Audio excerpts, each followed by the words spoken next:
Hey everyone, this is Gavin, and welcome to your weekly tarot reading starting this Tuesday the 30th of January 2018. And thank you for joining me today, it's great to be here. I hope you've all had a pleasant weekend. Now we are approaching the full blood moon, which will be in full effect tomorrow. So I do hope you've all got those extra dark glasses on, because this moon will shine light on all the areas in your life that require closure and forgiveness. So there's lots of shadow work to get stuck into this week if we are to fully benefit from this life-changing opportunity for inner peace. And I'm reading from the Mary L Tarot today, and like last time with this deck, I've decided to read from the guide again, so I do hope you enjoy. So, let's see what cards we have this week. We have the Star from the Major Arcana, and we have the Chariot,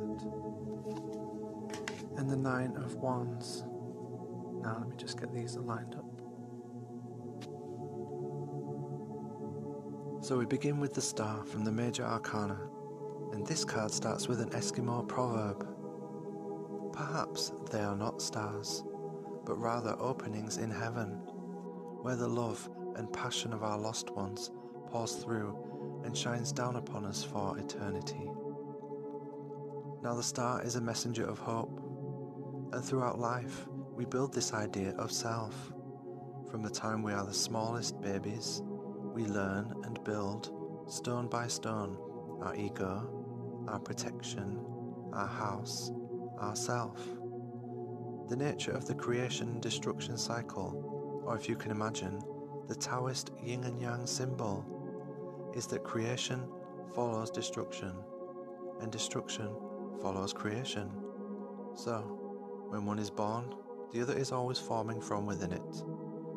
When you're born, you're already forming a tiny spot of death inside, so that as you grow and age, one day you will be consumed. Now the star is about becoming, and being, and growing. And when you desire to gain enlightenment, all is torn from within, so that you may see what is in there. The most intense of these is the devil, death, and the tower. And at the end of the tower, the ego, the conscious idea of self, which is riddled with mistakes and regrets and illusions, untruths as well as truths, ideas, illusions of needs or instincts and separateness, of human life. All of these are blown away completely.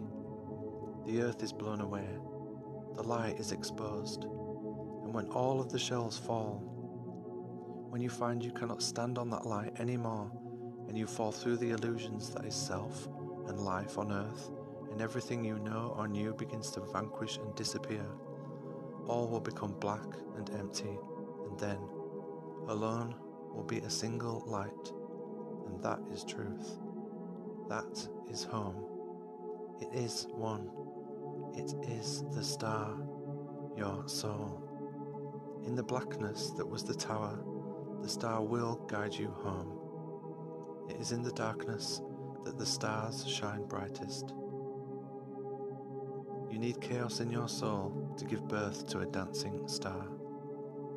And the keywords are authenticity, true self, immortal, eternal, divine soul, healing, renewal, grace, hope, and divine messages and inspiration.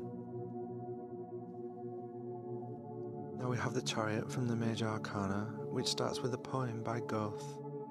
Willing is not enough, we must do. Now the Chariot is very central to the understanding of the tarot, for it is a glyph, a map of the soul, of God, and of the universe. Sevens have always been a magical, shamanistically profound number, for it is the number of wandering planets in the sky. And the ancients built their mythologies around these gods in the sky. Our bodies evolved over millions and billions of years under their subtle influence. And they are a reflection of the knowledge we have within that we project onto their beautiful abstractness. As without, so within.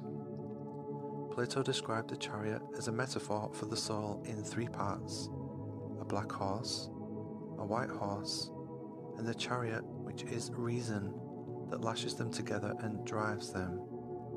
The white horse is beautiful, well-bred and civilized and ever goes up, and the black horse is ill-bred, ill-tempered, and hard to control as it ever goes down.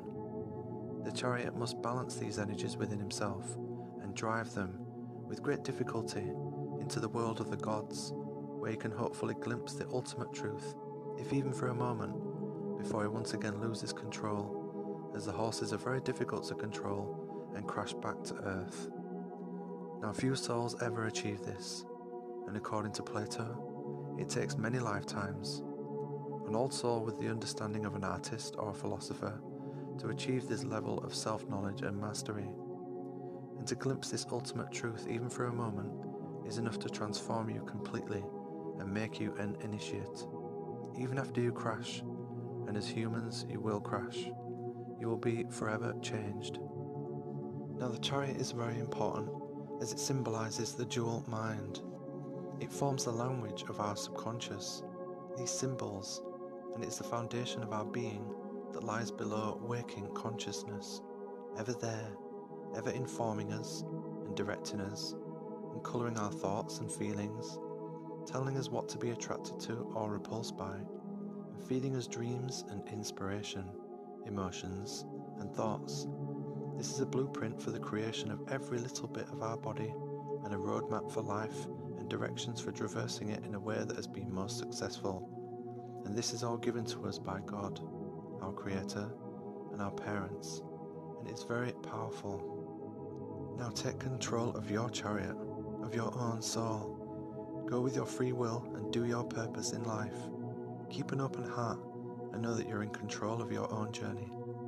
Some of the keywords here are magnum opus, to apply knowledge, control over your own life, free will, utilizing conscious intent, action, travel and movement.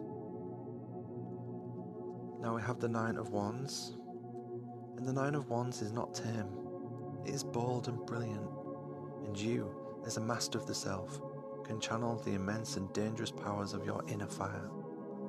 The tiger is the power of your creative energy, and the woman is free will who is awakened to herself and now directs and channels the massive wild tigerness. The Nine of Wands is the culmination of the suit of wands and fire. And what does fire want? To express itself and be the hero. It wishes to live and be free and have free will so that it can create, burn, change, destroy and transform. And when this energy comes, it can be so intense you can be blown apart by it, or you can grab on and ride the lightning. And the tiger is all you, without judgment or pretense. There's nothing purged or watered down here, or tamed or denied, or muted or humbled.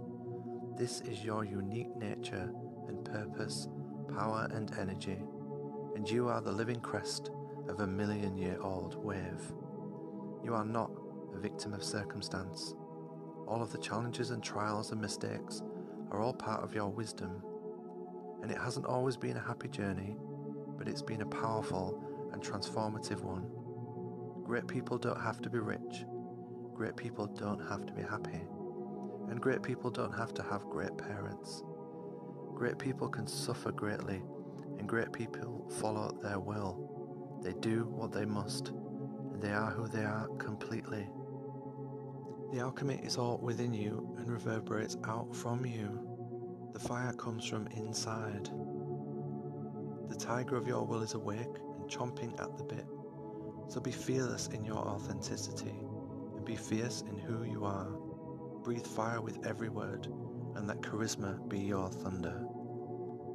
And the keywords are creative energy, free will directing force, riding the lightning, harnessing the power of your own genius, your strengths and your shortcomings, and be who you are, for you are the sun. Be bold and brilliant, and do not be tamed. Thanks for joining me today. I hope you all have a pleasant week, and that when the blood moon does arrive in full effect, that it doesn't dampen your spirits too much. Because you may find that as those old wounds come to the surface, you'll be left feeling raw. But whatever those wounds may be, that will be your exact signal for what truly needs either releasing or forgiveness. Now, obviously, depending on how sensitive you are to environmental energy, you could scrape by unscathed, so to speak. But that's not to say that you should ignore this amazing opportunity, because our ancient ancestors understood deeply the cosmos and the planetary influences, and they performed these grand rituals on these specific dates because they knew the magnitude of their importance, both internally and globally. If you like today's reading, please can you hit like below, and if you're new here, then press subscribe for free readings each week. My Facebook link is in the description below, and there's always free content and philosophy and competitions every day.